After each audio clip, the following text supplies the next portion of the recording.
अभी आपने रिसेंट कुणाल कामरा वाली कंट्रोवर्सी के बारे में सुन ही लिया होगा। New day new controversy, just another day in India. अभी समय और रणवीर वाली कंट्रोवर्सी ढंग से खत्म हुई नहीं थी, लेकिन उससे पहले एक और नई कंट्रोवर्सी हो गई और जेल जाने के नए दावेदार मिल गए, mister Kunal Kamra ji. Just a coincidence, Kunal Kamra भी एक कॉमेडियन है। बहरहाल अगर आपको बिल्कुल आइडिया नहीं है कि क्यों एक कॉमेडियन के सैटारिकल जोक से महाराष्ट्र के डिप्यूटी सीएम ऑफेंड हो गए, या फिर आप उस कैटेगरी से बिलोंग करते हो जिसको जोक भी समझ नहीं आया, बस उसे रिएक्ट करना है, आपको महाराष्ट्र की थोड़ी कॉम्प्लिकेटेड पॉलिटिक्स को समझना पड़ेगा और उसके लिए मैं हूं ना। लेकिन अगर आप महाराष्ट्र के निवासी हो और आपको महाराष्ट्र में हो रहे पॉलिटिक्स के बारे में पता है, तो ऐसा बिल्कुल नहीं है कि आपको इस वीडियो में कुछ नहीं मिलेगा। आगे स्किप करके आप देख सकते हो किस तरीके से सरकार फ्रीडम ऑफ स्पीच, जो कि इंसान का फंडामेंटल राइट है, जीवन सिद्ध अधिकार है, उसका गला घोट रही है। तो महाराष्ट्र में भी काफी कॉम्प्लिकेटेड पॉलिटिकल सिस्टम है। महाराष्ट्र में इस वक्त 4 मेजर पॉलिटिकल पार्टीज हैं। पहली 2 नेशनल पार्टी बीजेपी और कांग्रेस, बाकी 2 रीजनल पार्टीज हैं, शिवसेना और एनसीपी, नेशनलिस्ट कांग्रेस पार्टी। अब होता यूं है कि 2022 में महाराष्ट्र में महाविकास आघाड़ी एमवीए की अलायंस वाली सरकार बनती है। एमवीए का मतलब है महाविकास आघाड़ी, जिसके अंदर 3 पॉलिटिकल पार्टीज हैं, शिवसेना, एनसीपी और कांग्रेस।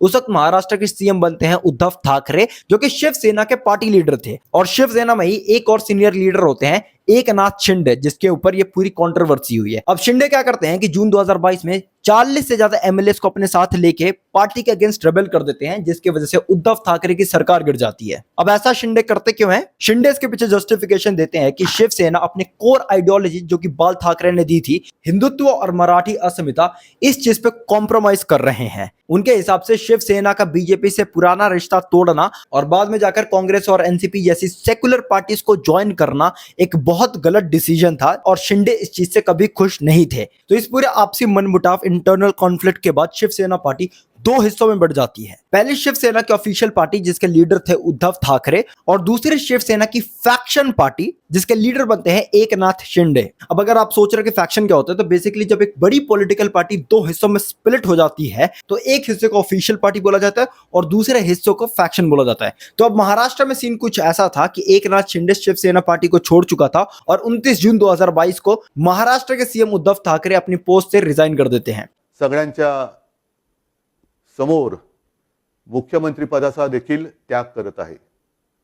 आजपर्यंत आपण सगळ्यांनी खूप प्रेम दिलं, खूप आशीर्वाद दिले, ठीक है। शिंदे जाके बीजेपी ज्वाइन करता है और बीजेपी के ही सपोर्ट से एकनाथ शिंदे 30 जून 2022 को महाराष्ट्र का सीएम बन जाता है। ये बीजेपी का बड़ा सरप्राइजिंग सा मूव था, क्योंकि लोग एक्सपेक्ट कर रहे थे कि फडणवीस ही सीएम बनेगा, लेकिन बीजेपी ने बड़ी चालाकी से शिंदे को टॉप पोस्ट दिया ताकि शिवसेना का एक फैक्शन उनके साथ ही रहे और आगे जाके 2024 में सरकार बनाने में बीजेपी की हेल्प हो जाए। यहाँ पर उद्धव ठाकरे की परेशानियां बढ़ती जा रही थी, और उनको एक और बड़ा झटका मिलता है जब इलेक्शन कमीशन शिंदे की शिवसेना को ऑफिशियल पार्टी घोषित कर देती है और उनको शिवसेना का नाम और ऑफिशियल सिंबल दे देती है। इसके बाद लोग 2 हिस्सों में बढ़ जाते हैं। कुछ लोग शिंदे के साइड थे, जिनका कहना था शिंदे ने ये सब इसलिए करा क्योंकि वो पार्टी की आइडियोलॉजी बचाना चाहते थे, और बाला साहेब ठाकरे, जो कि शिवसेना पार्टी के फाउंडर थे, उनके दिखाए रास्ते पे चल रहे हैं। अब जो लोग उद्धव ठाकरे के साथ थे, वो ऑब्वियसली शिंदे को गद्दार कह रहे थे। अब यही चीज जब कुणाल कामरा ने अपने कॉमेडी स्पेशल में एक सैटेरिकल गाने के द्वारा बोला, तो बवाल मच गया। टीम में छुप जाए मेरी नजर से, तुम देखो गद्दार नजर वो आए।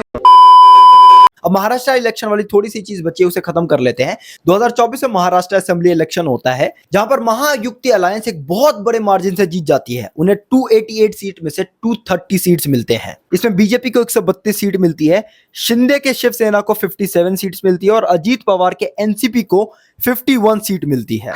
अब मैं अजीत पवार की एनसीपी इसलिए बोल रहा हूं क्योंकि एनसीपी भी 2 हिस्सों में स्प्लिट हुई थी, अजीत पवार की एनसीपी और शरद पवार की एनसीपी। अब मेरे को पता है ये काफी कॉम्प्लिकेटेड हो रहा है, लेकिन भाई महाराष्ट्र का ऐसा ही सीन चल रहा है। एनीवेज 2024 में महाराष्ट्र में गठबंधन की सरकार आती है। अब क्योंकि इस पूरे गठबंधन में बीजेपी के पास सबसे ज्यादा सीट्स थी, इसीलिए महाराष्ट्र के सीएम भी एक बीजेपी लीडर को बनाया जाता है, जो कि है देवेंद्र फडणवीस। अब इस पूरी महाभारत के बाद अगर आप कुणाल कामरा का ये क्लिप देखोगे तो आपको जोक समझ आएगा। थाने की रिक्शा, चेहरे पे दाढ़ी, आंखों में चश्मा, हाय नजर से तुम देखो गद्दार नजर वो आए। बेसिकली शिंदे और शिंदे के सपोर्टर्स इस बात से नाराज थे कि कुणाल कामरा उन्हें पब्लिकली गद्दार कह देता है। तो इसके बाद शिंदे के सपोर्टर्स कौन से रेवोल्यूशनरी स्टेप लेते हैं?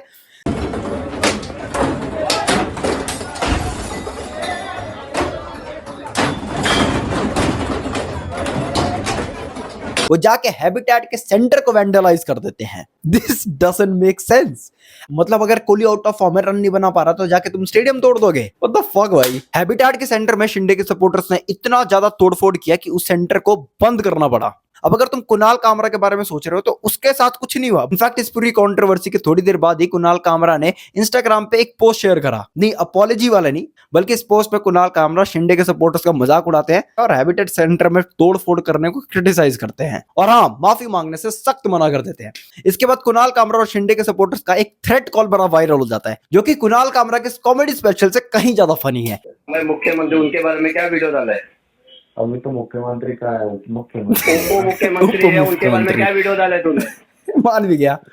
फिर देखा ना आपने वीडियो? देखा है, अगर होटल तो जाके देख ले हम लोग ने क्या हाल किया। अभी तू जिधर मिलेगा ना बढ़वे, तेरा भी वही हाल होगा।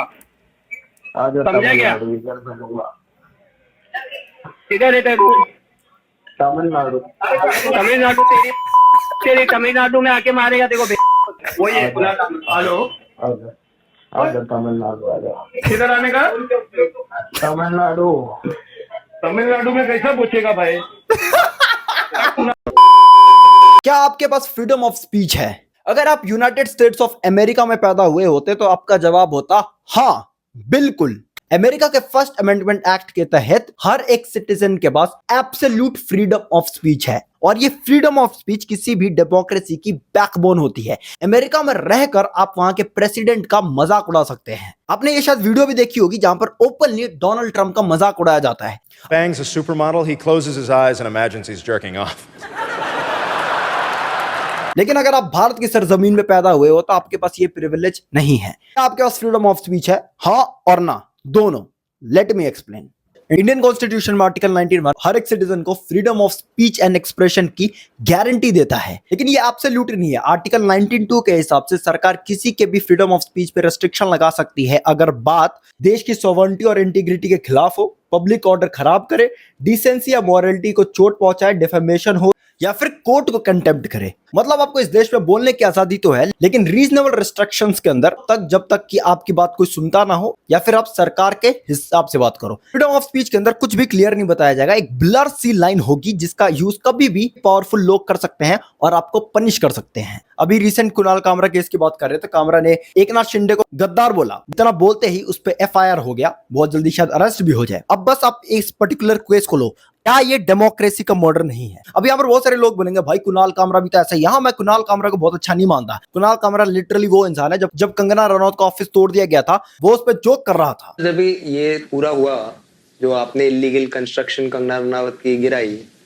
मतलब उसका खुल के समर्थन हमने नहीं गिराई, BMC ने गिराई। BMC ने गिराई। ये मेरे पास नहीं है, BMC के पास है। नहीं। तो कुणाल कामरा भाई साहब को अभी बोल सकते हो जैसी करनी वैसी भरनी, लेकिन मैं अभी इंडिविजुअल केस में इंटरेस्टेड नहीं हूं। मुझे इंटरेस्ट है अपनी फ्रीडम ऑफ स्पीच का, आपकी फ्रीडम ऑफ स्पीच का, इस देश की फ्रीडम ऑफ स्पीच का। अगर आपके पास इतना भी बेसिक राइट नहीं है कि आप सरकार को क्रिटिसाइज कर सको तो ये काहे का डेमोक्रेसी हुआ? इसे डेमोक्रेसी नहीं कहते, इसको तानाशाही कहते हैं, कम्युनिज्म कहते हैं। डिक्टेटरशिप और अथॉरिटेरियन टाइप ऑफ गवर्नमेंट सिर्फ एक दिन में नहीं आती, ये स्टेप बाय स्टेप होता है। पहले आपके छोटे मोटे फंडामेंटल राइट्स ले लिए जाएंगे, जैसे कि अभी के टाइम पे आप सरकार को क्रिटिसाइज नहीं कर पा रहे हो, उस चीज को कुछ टाइम तक नॉर्मलाइज करा जाएगा। जब वो चीज नॉर्मलाइज होगी फिर थोड़े और राइट्स लिए जाएंगे, उसको नॉर्मलाइज करेंगे। ऐसे कर करके एक ऐसा दिन आता है जब आप वही करते हो जो सरकार चाहे, आप वही बोलते हो जो सरकार चाहे। फिर सरकार to the people, by the people, of the people नहीं रह जाती, वो हो जाती है above the people. Hence dictatorship. आजाद भारत में सांस लेते हुए सिर्फ 78 साल ही हुए हैं। ये अब ऐसा नहीं होना चाहिए कि गोरी चमड़ी वाले लोग जो छोड़ के चले गए शासन, उस पे भूरी चमड़ी वाले लोग आके बैठ जाए। फ्रीडम आपका जन्म सिद्ध अधिकार है और उसके लिए लड़ना आपकी जिम्मेदारी है। ऐसे टाइम पे हर एक आवाज, हर एक ओपिनियन बहुत ज्यादा महत्वपूर्ण हो जाता है। Fight for your freedom. हमारे यहाँ तो कहा जाता है शास्त्रों में, निंदक नियरे राखिए। जो आलोचक होते हैं वो सबसे निकट होने चाहिए आपके पास। क्रिटिसिज्म ये डेमोक्रेसी की आत्मा है।